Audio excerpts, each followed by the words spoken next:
Si vous n'êtes pas fan de l'outil Plume qui permet de générer des courbes, ce que je peux comprendre, parce que c'est pas un outil qui est forcément facile à utiliser, vous pourriez peut-être juste avoir envie de créer des arrondis d'angle sur un objet existant de ce type-là, par exemple mon bloc image. Et donc vous avez peut-être remarqué l'existence de ce petit carré jaune qui apparaît quand vous sélectionnez avec la flèche noire votre bloc. Donc il faut vraiment que vous cliquiez sur le bloc avec la flèche noire pour accéder à ce petit carré jaune.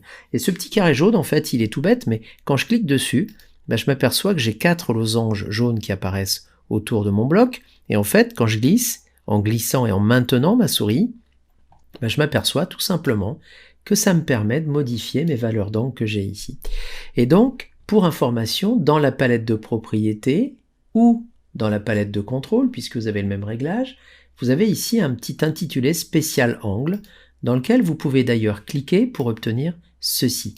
Alors pour les personnes qui n'auraient pas forcément accès à la palette de propriétés ici, parce que vous avez une version un petit peu plus ancienne d'InDesign, eh bien notez que dans le menu Objet, vous avez aussi la possibilité de gérer les options d'arrondi ici, ce qui vous amène également dans ce panneau-là. Alors quoi qu'il en soit, ce panneau-là vous permet de gérer les valeurs d'angle en cochant ou pas la petite chaîne qui est ici.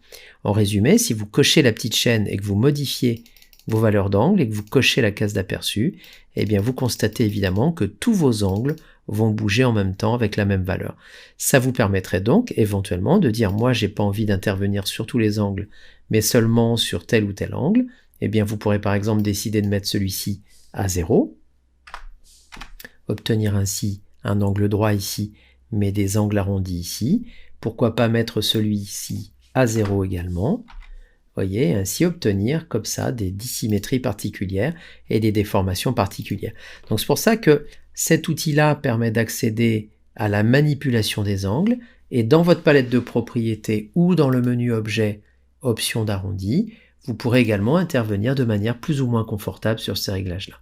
J'en profite pour vous noter au passage l'existence d'effets plus ou moins sympa, alors à vous de décider si c'est important de les voir ou pas, mais voilà, je vous indique simplement que ça existe. Personnellement, je suis pas sûr que ce soit forcément indispensable, mais en tout cas, vous avez ici pas d'arrondi, ici un arrondi, et vous pouvez décider de les paramétrer.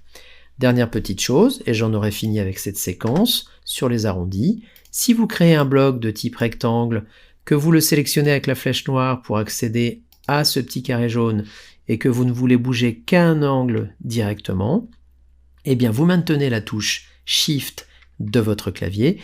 La touche Shift, c'est la touche qui est juste au-dessus de la touche Contrôle et qui permet de verrouiller temporairement la majuscule.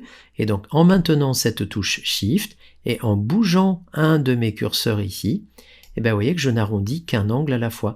Alors ça c'est assez sympa quand vous souhaitez créer des petites légendes, des blocs spécifiques dans lesquels vous n'auriez pas envie d'avoir des angles arrondis partout. Voilà, donc une solution sympa pour éventuellement faire des courbes sans pour autant passer par l'outil Plume, qui, je le conçois, n'est pas toujours facile à intégrer.